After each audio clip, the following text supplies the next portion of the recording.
नमस्कार भैया। सभी ग्रुप के सदस्यों को नमस्कार। गुरुदेव का आदेश हुआ कि विष्णु जी, ये जो डॉक्यूमेंट सबमिट किया गया है उस डॉक्यूमेंट को आप लोगों को बतलाएं, इसका मतलब बतलाएं कि हम जो काम कर रहे हैं कोई हवा में नहीं कर रहे हैं। तो गुरुदेव का आदेश है, तो मैं उस आदेश का पूर्णतः पालन करते हुए मैं अपने पूरे ग्रुप सदस्यों को ये बताना चाहता हूँ कि ये जो आरबीआई को डॉक्यूमेंट भेजे गए हैं, वह डॉक्यूमेंट के बाद जो ये रिपोर्ट सबमिट किया है आज गुरुदेव ने पीडीएफ के रूप में, वह ये बताता है डॉक्यूमेंट कि ब्रेन कुंडली के व्यवसाय की जो प्रकृति है, जो नेचर है, वो सेवाओं और बिक्री प्रोत्साहन के लिए संरचना प्रस्तुत किया जा रहा है। इसके अंदर इसका उद्देश्य यह स्पष्ट करना है कि यह व्यवसाय network marketing, MLM, pyramid scheme या मनी सर्कुलेशन नहीं है तथा इसकी समस्त आय वास्तविक और वैध डिजिटल सेवाओं के माध्यम से अंतिम ग्राहकों से प्राप्त होती है। मतलब इसमें जो भी इनकम है वह डिजिटल माध्यम से जो सेवाएं प्रदान की जा रही हैं उसके जरिए आती है और वही डिस्ट्रीब्यूशन अंतिम व्यक्ति तक पहुंचता है। ब्रेन कुंडली एक डिजिटल असेसमेंट एवं कंसल्टिंग प्लेटफॉर्म है जो डीएमआईटी तथा उससे संबंधित विश्लेषणात्मक रिपोर्ट ग्राहकों को सुरक्षित ऑनलाइन भुगतान एवं यूज़र ऑथेंटिफिकेशन के बाद प्रदान करता है। यह प्लेटफॉर्म सेवा आधारित मॉडल पर कार्य करता है जिसमें ग्राहक एक विशिष्ट डिजिटल सेवा खरीदते हैं और उन्हें निम्नलिखित चीज़ें प्राप्त होती हैं। सबसे पहले वैज्ञानिक मूल्यांकन, साइंटिफिक उनका मूल्यांकन होता है। व्यक्तिगत डिजिटल रिपोर्ट प्राप्त होती है, जो आप लोगों को, जिन लोगों ने डीएमआईटी कराई होगी उनको पीडीएफ मिला होगा। वैज्ञानिक मार्गदर्शन, यानी जब हमारे डॉक्टर साहब उसका बाकायदा काउंसलिंग करते हैं वो। तो ये 3 चीज़ें हैं यहाँ पे। सभी भुगतान केवल पहचान योग्य एवं वास्तव में प्रदान की गई सेवाओं के बदले ही लिए जाते हैं। जो भी आपसे पेमेंट ली गई है वो इन तमाम कार्यों के, जो 3 कार्य बताए गए हैं, इन्हीं के लिए आपसे ली जाती है। डीएमआईटी की सेवा की प्रकृति क्या है, इसका नेचर क्या है, वो समझ लीजिए। डीएमआईटी एक बार भुगतान की जाने वाली डिजिटल सेवा है। परीक्षण पूर्ण होने के बाद ग्राहक को व्यक्तिगत रिपोर्ट प्रदान कर दी जाती है, यानी कि जिसकी भी आप डीएमआईटी कराते हैं उसको रिपोर्ट मिल जाती है। कोई सब्सक्रिप्शन, आवर्ती शुल्क या अनिवार्य खरीद नहीं, यानी कि इसमें ये नहीं कि आपको शुल्क देना है, फिर रिचार्ज कराना है, फिर आपको 3 महीने बाद कराना, कुछ नहीं। One time, only one time. सेवा प्रदान करने की प्रक्रिया क्या है? उपयोगकर्ता पंजीकरण एवं लॉगिन करता है, अधिकृत पेमेंट गेटवे के जरिए भुगतान करता है, डीएमआईटी सेवा सक्रिय होती है, ठीक है, और असेसमेंट किया जाता है। उसका असेसमेंट करने के बाद रिपोर्ट को डिजिटल रूप से उसको भेज दिया जाता है, यानी कि पीडीएफ प्रदान कर दी जाती है उसकी। प्रत्येक चरण में सेवा प्रदान किए जाने की प्रक्रिया ट्रांसफरेबल और सत्यापन योग्य है, मतलब ऑथराइज्ड है, ठीक है। राजस्व मॉडल क्या है इसका, ये भी आरबीआई को साफ साफ बताया गया है कि ब्रेन कुंडली की आय केवल निम्न स्रोतों से होती है। पहला स्रोत है डीएमआईटी एवं संबंधित डिजिटल असेसमेंट सेवाओं की बिक्री से।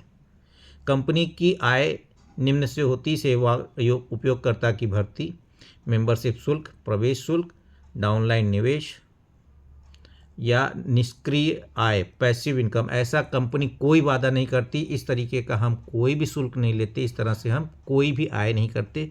यह साफ साफ स्पष्ट रूप से आरबीआई को बता दिया गया है, इसलिए हम आरबीआई ने भी हमें बताया कि आप इस तरह कोई काम नहीं कर।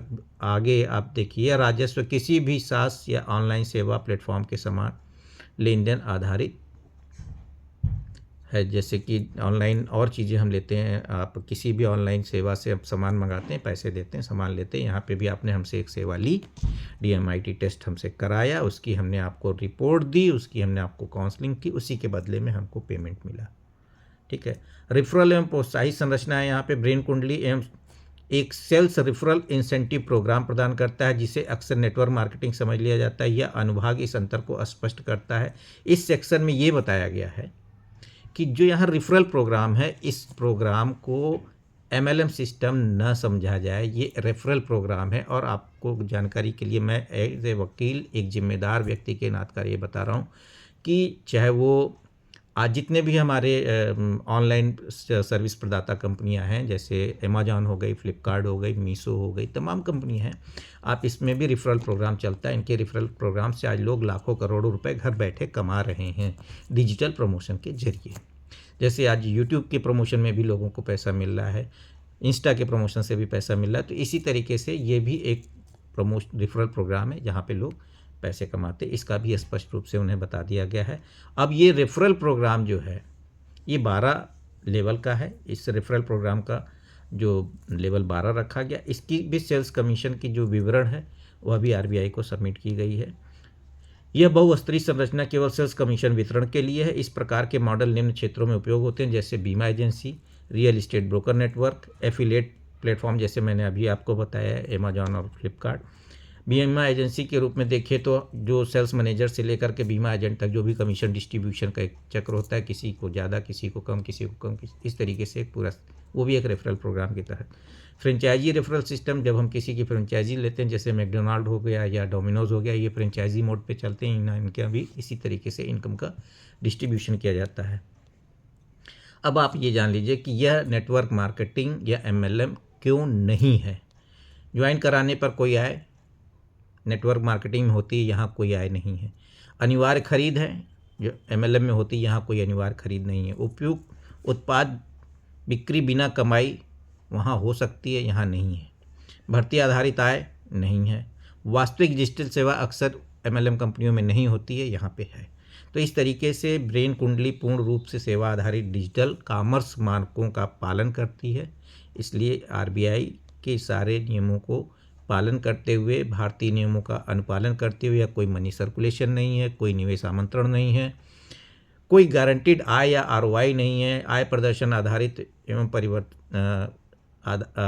परिवर्तनीय है। भुगतान आरबीआई स्वीकृत पेमेंट गेटवे के माध्यम से ही होते हैं और कोई माध्यम से यहाँ भुगतान नहीं होता है। ठीक है। रेफरल प्रोत्साहन को सेल्स कमीशन, एफिलिएट इंसेंटिव माना जाता है, जो भारतीय कानून के अंतर्गत वैध है।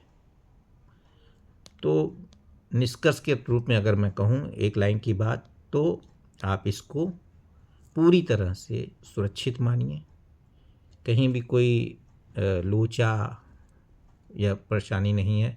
ब्रेन कुंडली एक वैध डिजिटल सेवा प्लेटफॉर्म है जो पे फॉर सर्विस मॉडल पे काम करता है। रेफरल संरचना केवल एक सेल्स इंसेंटिव प्रणाली है, न कि नेटवर्क मार्केटिंग या पिरामिड स्कीम है। ऐसा कुछ भी नहीं है यहाँ पे। तो मुझे लगता है कि जो मुख्य बातें थी वह मैंने आप सभी को बता दी। आप भी अपनी टीम में अपने लोगों को, जब कोई कहता है कि आई नेटवर्किंग है, ना, बिल्कुल नहीं। यहाँ एक के नीचे दो, दो के नीचे चार जोड़ने वाली कोई प्रक्रिया नहीं है। ये एक रेफरल प्रोग्राम है।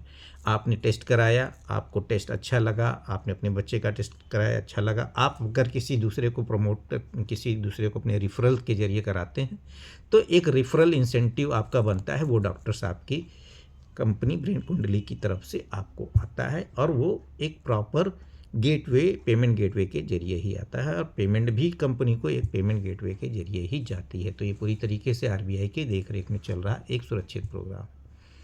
तो इसी के साथ मैंने गुरु का आदेश का पालन किया। आप सबों को बात समझ में आ गई हो, ठीक है। अन्यथा आप ग्रुप में अपनी बात रख सकते हैं। धन्यवाद।